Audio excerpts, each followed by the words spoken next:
Very good morning, my dear students. I am again here to continue my lecture related with the Delhi Sultanate. But before starting my lecture, I am really thankful to all the viewers who give me this kind of support and love. Thank you so much. So now I am going to continue my lecture without taking time. I am going to discuss about the key points of the Delhi Sultanate. Last lecture में हम लोगों ने मुस्लिम attack, मुस्लिम coming के बारे में जान लिए थे कि मुस्लिम शासक भारत में कब कब आए, चाहे वो मोहम्मद बिन कासिम हो, मोहम्मद गजनवी हो, मोहम्मद गौरी हो। दिल्ली सल्तनत की स्थापना कब हुआ और दिल्ली सल्तनत में कितने हमारे पास वंशज थे, how many dynasty were ruled in the Delhi सल्तनत, और बेटा फर्स्ट डायनेस्टी कौन था, सेकेंड कौन था, और थर्ड हम लोग अब यहाँ पे पढ़ने जा रहे हैं। तो फर्स्ट आपका स्लेव था, सेकेंड आपका खलजी था और आपका तुगलक था। तो बेटा तुगलक डायनेस्टी के बारे में जब हम पढ़ेंगे तो तुगलक डायनेस्टी के बारे में जब हम लोग स्टडी करेंगे तो we are going to know about the time period of Tughlaq dynasty. तो टाइम पीरियड क्या था बेटा? तो टाइम पीरियड था आपका 1320 to 1414। So this time period was the longest time period for the any dynasty in Delhi Sultanate who ruled over. Okay, it means हमारे पास दिल्ली सल्तनत में जितने भी डायनेस्टी यानी कि वंशजों ने शासन किया, उस सारे वंशजों में जो तुगलक डायनेस्टी था वो सबसे लंबे पीरियड तक शासन किया। अब हमारे पास बात आती है कि तुगलक डायनेस्टी के फाउंडर का नाम क्या था? तो बेटा इनका नाम था गयासुद्दीन तुगलक। गयासुद्दीन तुगलक हमारे पास कब से कब तक शासन किए? तो बेटा ये हमारे पास मात्र 1320 से लेके 1325 तक, यानी कि 5 साल के लिए बस उनके पास समय था शासन करने का। ठीक है, अब ये 5 साल में क्या किए? तो बेटा 5 साल में इन्होंने तो पहले तो टाइटल ले लिया। तो बेटा मुझे टाइटल दे दो। टाइटल किसका? तो गाजी का। ठीक है, तो गाजी टाइटल ही वॉज एडॉप्टेड। ठीक है, यानी कि गाजी टाइटल इन्होंने ले लिया। उसके बाद से सेकेंड इनका क्या है? तो सेकेंड ये है बेटा कि इन्होंने कैनल कंस्ट्रक्शन स्टार्ट किया था, यानी कि he was the first ruler who started the canal construction. ठीक, इन दिल्ली सल्तनत। अब बेटा इसके बाद से हमारे पास जो थर्ड पॉइंट है वो हमारे पास क्या है? तो बेटा दिल्ली के अंदर तुगलकाबाद एक नामक जगह थी जिसको इन्होंने बसाया था। तो तुगलकाबाद किसने बसाया था? तो गयासुद्दीन तुगलक ने बसाया था।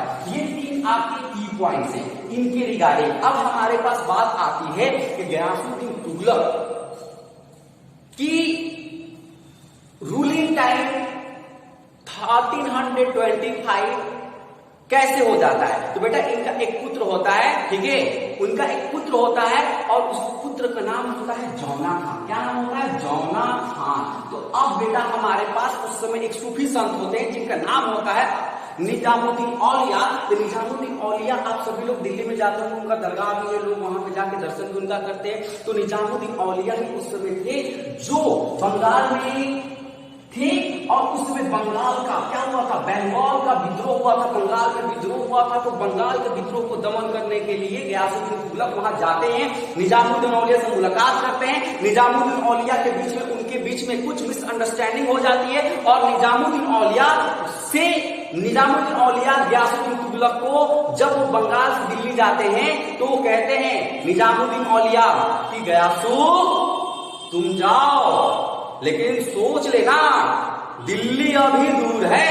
तो गयासुद्दीन का जो कॉन्सेप्ट था कि हाँ यार दिल्ली तो अभी दूर है, क्योंकि बंगाल से दिल्ली बहुत दूर है। ठीक है, ये उसको समझ में आया। लेकिन निजामुद्दीन औलिया को पता चल गया था प्रेसिडेंसी का कि जो आपका इनका बेटा है जौना खान, वो उनकी हत्या करके खुद गद्दी पर बैठना चाहता है। यानी कि ये जो दिल्ली सल्तनत की गद्दी है इस पे ये क्या होता है? खुद क्या बैठना चाहता है। इसके लिए ये अपने पिता यानी गयासुद्दीन तुगलक की हत्या कर देता है बीच रास्ते में। तो बेटा बीच रास्ते में हत्या करने के बाद ये बहुत नौटंकी बात रहता है, वो जाता है अपने घर में और एकदम पूरा सब लड़के की तरह रोने लगता है, पिताजी।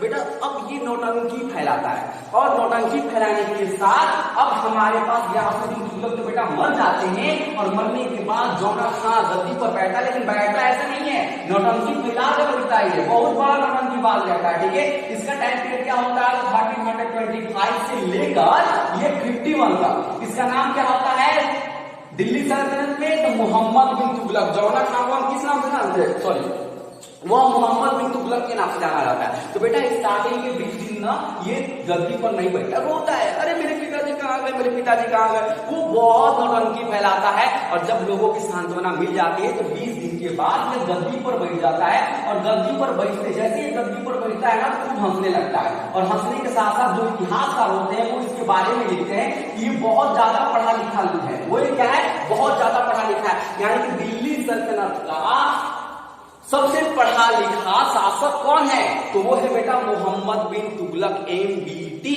और बेटा ये इसके साथ साथ जो इतिहासकार है इसके कंट्रास्ट में भी लिखते हैं कि पढ़ा लिखा तो है लेकिन एक नंबर का मूर्ख भी है। सबसे ज्यादा मूर्ख दिल्ली सल्तनत का कोई शासक है तो वो MBT है। अब आप सोचो तो भैया ये कैसे, तो अब मैं आपको बता रहा हूं कि जो मोहम्मद बिन तुगलक है वह क्विक एक्शन लेता है। क्या लेता है, क्विक एक्शन लेता है। क्विक एक्शन मतलब क्या, कि अगर किसी को कोई भी चीज की जरूरत है तुरंत कर दो, हाँ यहाँ पे ये प्रॉब्लम है तुरंत उसका निपटारा कर दो। लेकिन ये अपने जितने भी राज दरबारी होते हैं, जो इसकी मिनिस्ट्री होती है, उनसे वो एडवाइस नहीं लेता है कि हाँ ये करने से गलत होगा, ये करने से गलत होगा। What ever he thought he had done, okay, but he did not think about the future that it would be beneficial or not, but whatever he thought he done, okay।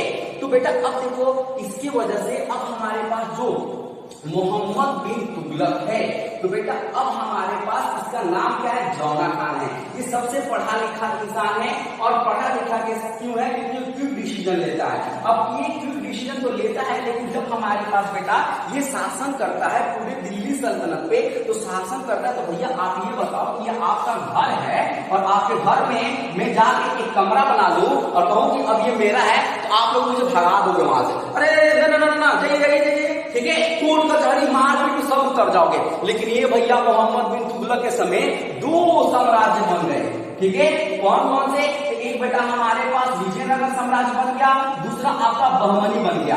आपका जो विजयनगर बना वो कब बना, 1336 में, और बहमनी कब बना, 1348 में। अब बेटा हमारे पास जो 1336 में विजयनगर साम्राज्य बना उसके संस्थापक कौन थे, तो हरियर था। दूसरा कौन था, तो बुक्का था। तो हरियर बुक्का एक साथ नाम आता है, अगर कहीं हरियर भी हो तो आप कंफ्यूज मत होइएगा। अब हमारे पास बात आती है बहमनी की। तो बहमनी बेटा हमारे पास एक साम्राज्य था जिसके संस्थापक हसन गंगू था, हसन गंगू जिसको बहमन शाह के नाम से हम जानते हैं। तो अब हमारे पास ये तो था कि भैया इन्हीं के शासनकाल में दोनों साम्राज्य बना लिए और ये क्या खड़े के खड़े मुंह देखते रह गए। It means at the period of the Mohammad bin Tughlaq, Bahmanis and Vijayanagar Samrajya was stabilized, but he did not do anything except देखने का ही, ठीक है। तो बेटा ये बस देखता रहा, कुछ कर नहीं पाया, इसलिए इसको ना पुलिस भी कहते हैं, इसकी वजह से कि भैया ये कुछ कर नहीं पाया था, ठीक है। अब हमारे पास इब्न बतूता नाम का एक मोरक्को से आया हुआ एक ट्रेवलर था, इब्न बतूता, एक उसकी कहानी भी है, इब्न बतूता पहन के जूता। ये इब्न बतूता के बारे में ही किया जा रहा है, ठीक है। तो इब्न बतूता हमारे पास मोरक्को नामक जगह से आया था जो अफ्रीका में पड़ता था और उसने एक बुक लिखा था रहेला। तो रहेला बुक किसने लिखा, तो इब्न बतूता ने लिखा। तो इब्न बतूता जो था बेटा वह किसके टाइम पीरियड में था, तो मोहम्मद बिन तुगलक के टाइम पीरियड में था। Is it clear. अब मोहम्मद बिन तुगलक हमारे पास जो भी डिसीजन लेता था बेटा वो क्या होता था, वो अच्छा होता था, वो अच्छा सोच के लेता था। लेकिन उसके साथ क्या होती थी, उसके साथ होती थी मिसफॉर्चुनेट, वो अभागा था, वह जो भी लेता था वो गलत हो जाता था। जैसे कि मैं आपको उसके बारे में कुछ चीजें बता रहा हूं। उसने पहले दोआब जगह पे टैक्स लेना शुरू कर दिया, दोआब यानी कि 2 नदियों के बीच के जगह को। तो अब बेटा वहां पे कौन टैक्स देगा, तो बेटा टैक्स नहीं दिया गया, ठीक है। तो अब ये टैक्स नहीं मिला तो इसकी खजाना खत्म हो जाएगा, ठीक है। दूसरा था कि इसने किसानों पर यानी कि एग्रीकल्चरल टैक्स जब लेना शुरू किया था तो अब उस समय उस साल क्या हुआ, सूखा पड़ गया, यानी कि ड्रॉट आ गया, सूखा पड़ गया। अब जब बेटा सूखा पड़ गया तो टैक्स नहीं ले पाया, ये तो खुद इसका लॉस हुआ। और टैक्स नहीं लिया उसके बाद ये किसानों को लोन भी दे दिया, करे भैया आओ और लोन लो। अब बेटा लोन लेने के बाद अब किसान लोन लेके खुश हो गए, बल्ले बल्ले करने लगे, ठीक है। अब बेटा उनको लोन ये मिल गया तो अब क्या करेंगे, ठीक है। अब फिर वो अगले साल करेंगे, अगले साल फिर सूखा पड़ेगा, क्या होगा कोई नहीं जानता है। तो बेटा इस तरह से ये भी इसका फेल होने लगा। अब लोन लेने की बारी आए, इसने जो अपना जो मुद्रा था यानी कि जो कॉइन्स था, जो मुद्रा चलता था वो सिल्वर का चलता था, तो इसने अब उसको चेंज करके ब्रॉन्ज में कर दिया। ब्रॉन्ज क्योंकि बेटा उसमें नॉन प्रीशियस मेटल था यानी कि बहुत ज्यादा महंगा नहीं था। तो अब भैया ये लोग भी जो घर छोटे छोटे घर के लोग थे ना वो भी छापने लगे खट खट खट खट खट खट। अब वो कह रहे थे भैया मेरे तो साम्राज्य में इतना मुद्रा था, इतना कैसे आ गया? अरे भैया ये बताओ सिल्वर की जगह ब्रॉन्ज चलाओगे तो सबके पास तो ब्रॉन्ज है, सब लोग तो उसका थापा मार लेंगे। ये इसका क्या था? फेलियर था। और सबसे बड़ा फेलियर था कि बेटा ये अपनी राजधानी दिल्ली से तुरंत दौलताबाद यानी कि देवनगरी जिसको कहते हैं वहां पे शिफ्ट कर दिया था 1326। भैया अभी मैं घर खरीदा और खरीदने के बाद अगर मतलब कि 25 में बैठा और 26 में इसने शिफ्ट कर दिया यानी कि मैं आज घर खरीदूं और घर खरीद के तुरंत उसको दिल्ली शिफ्ट करूं तो भैया पैसा लगेगा ना। अगर मेरे पास जितना पैसा है वो भी खर्च हो जाएगा तो फिर अब मैं क्या करूंगा? ठीक है, तो ये भैया इनके कुछ वर्ग थे। इन्होंने ये सोचा कि अच्छा दिल्ली में रह के हम यहाँ से बंगाल से वहां हम कंट्रोल नहीं कर सकते हैं, तो कंट्रोल करने के लिए इन्होंने ये किया। और सबसे बड़ी इंपॉर्टेंट बात बेटा कि मंगोल जो थे जो बहुत ज्यादा ताकतवर थे, सेंट्रल एशिया से आए थे, तो वह सबसे ज्यादा किसके समय अटैक किए? तो तुगलकों के समय अटैक किए। और तुगलक के समय जितनी बार अटैक किए उतनी बार हारे। और कितनी बार अटैक किए? 29 टाइम। ये क्वेश्चन आता है कि मंगोलों का सबसे अधिक आक्रमण किस वंश के समय हुआ था? तो तुगलक वंश के समय हुआ था। खलजी वंश के समय भी हुआ था लेकिन वो 2 बार हुआ था जिसमें वो लोग हारे थे। लेकिन ये तुगलक के समय 29 बार हुआ था और वो 29 बार हारे थे। Is it clear? अब बेटा हमारे पास ये कैपिटल सिटी की बात आती है, ये भी इसका फेल हो जाता है। अब ये कहता है क्या? एक ट्रीटी करता है, संधि करता है मिस्र से। भैया अब देखो हमारे पास दुश्मन बहुत हो गए हैं, हमारा एरिया एक्सपेंड हो रहा है। एक्सपेंड का हो रहा है भैया, ये एरिया जो बाहुबली साम्राज्य और विजयनगर साम्राज्य होता कैप्चर कर रहे हैं। आप एक्सपेंड की बात कर रहे हो, आप खुद श्रिंक होते जा रहे हो। तो आप कह रहे हैं बहुत दुश्मन हो गए, हमको आर्मी की जरूरत है क्योंकि अगले साल युद्ध होने वाला है। तो अब वो क्या करता है? आर्मी को रिक्रूट कर लेता है। जब बेटा आर्मी को रिक्रूट करता है तो उनको सैलरी देनी पड़ेगी ना, तो वो अगले साल के लिए कि मैं युद्ध लड़ूंगा वहां लूट मार करके पूरा जबरदस्त खजाना लेके आऊंगा, वो ये कहता है। भैया अब ये बताओ कि अगले साल ये युद्ध के इंतजार में सैनिकों की भर्ती कर लेता है, 1 साल तक वो खिलाता है पिलाता है सब कुछ करता है और अगले साल युद्ध नहीं होता है। जब युद्ध नहीं होता है तो सैनिकों को निकालने लगता। भैया क्या सैनिक निकालोगे तो वो आराम से निकल जाएंगे? अरे मालिक आप निकालने में निकल पाए, ऐसा कुछ नहीं है। वो तुरंत उसके खिलाफ विद्रोह कर देते हैं। अब उसका जो दिमाग है वो डिप्रेशन में आ जाता है, अरे यार मैं क्या करूं? ठीक है, अब ये तो उसके काम थे। ठीक है, ये क्या था? उसका काम था। और बेटा अब जो हम इसके बारे में जानते हैं, इसके बारे में बस एक चीज जान लो कि ये पूरी दिल्ली सल्तनत का ऐसा पहला शासक था मुस्लिम जो होली दशहरा में पार्टिसिपेट किया होली और दशहरा में पार्टिसिपेट किया। यानी कि हिंदुओं के त्योहार में ये खुल के आया और रंग गुलाल खूब खेला और पटाखे उड़ा के दशहरे में खूब चलाए। ठीक है, और इस तरह से हमारे पास बेटा ये जो मोहम्मद बिन तुगलक था इसकी जो भी हमारे पास कार्य थे वो फेल होते गए। इसलिए इसके काम की वजह से कहा जाता है कि पूरे दिल्ली सल्तनत का सबसे मूर्ख इंसान यही है। सबसे पढ़ा लिखा भी यही है लेकिन सबसे मूर्ख भी यही है। अब इसके बाद आते हैं आपके फिरोज शाह तुगलक। फिरोज शाह तुगलक कौन होते हैं? बेटा मोहम्मद बिन तुगलक के भैया होते हैं। ठीक है, तो फिरोज शाह तुगलक आता है। फिरोज शाह तुगलक इसका टाइम पीरियड क्या है? तो 1351 से आपका 88 तक। तो फिरोज शाह तुगलक जब बेटा अब आता है तो इसके हमारे पास क्या काम होते हैं? तो सबसे पहला काम हमारे पास ये कि इसने जौनपुर शहर बसाया। क्या? जौनपुर शहर इसने ही बसाया, जौनपुर। ठीक, तो जौनपुर शहर किसने बसाया? तो फिरोज शाह तुगलक ने। किसके याद में? तो अपने भाई मोहम्मद बिन तुगलक जिसका नाम था जौना खान के याद में बसाया। अब दूसरा इसका काम क्या है कि बेटा इसने बंदगान नामक एक संस्था बनाया, बंदगान। तो बंदगान हमारे पास कौन सा संस्था था?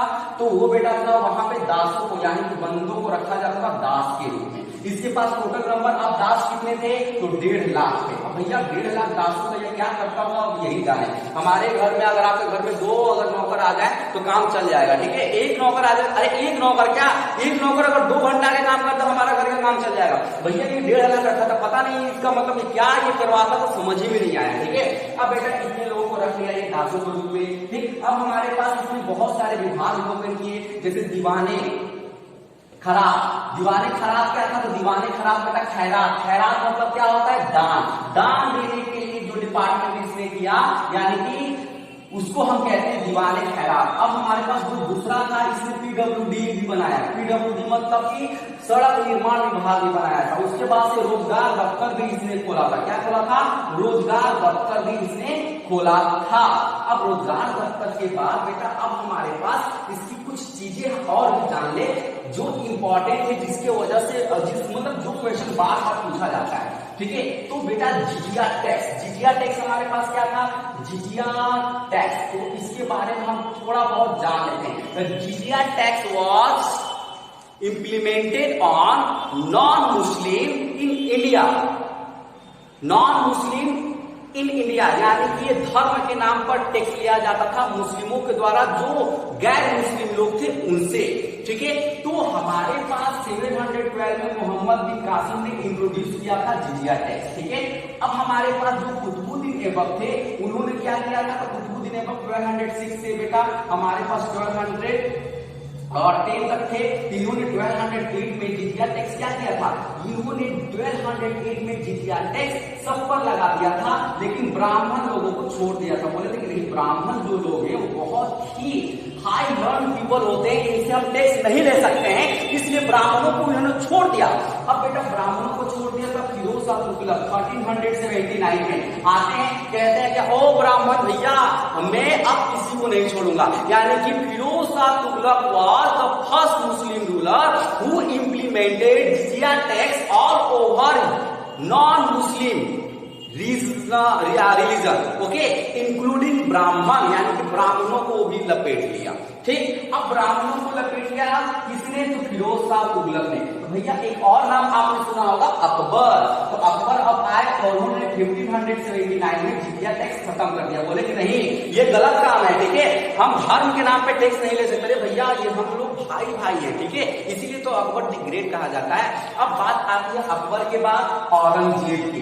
तो औरंगजेब भैया आते हैं और आने के बाद ये 1679 में फिर जिजिया टैक्स को इंप्लीमेंट कर देते हैं। कहते हैं कि अरे भैया जो अकबर किए थे वो गलत किए थे, अब हम जो करेंगे वो सही करेंगे, ठीक है। तो again jizya tax was implemented in India by Aurangzeb in 1679। अब बेटा हमारे पास एक आता है मोहम्मद रंगीला। मोहम्मद रंगीला अब क्या करते हैं, कब आते हैं? 1720 में, और वो कहते हैं कि भैया औरंगजेब जो किया था वो पगला गया था, वो सही नहीं था, जिजिया टैक्स नहीं लगना चाहिए।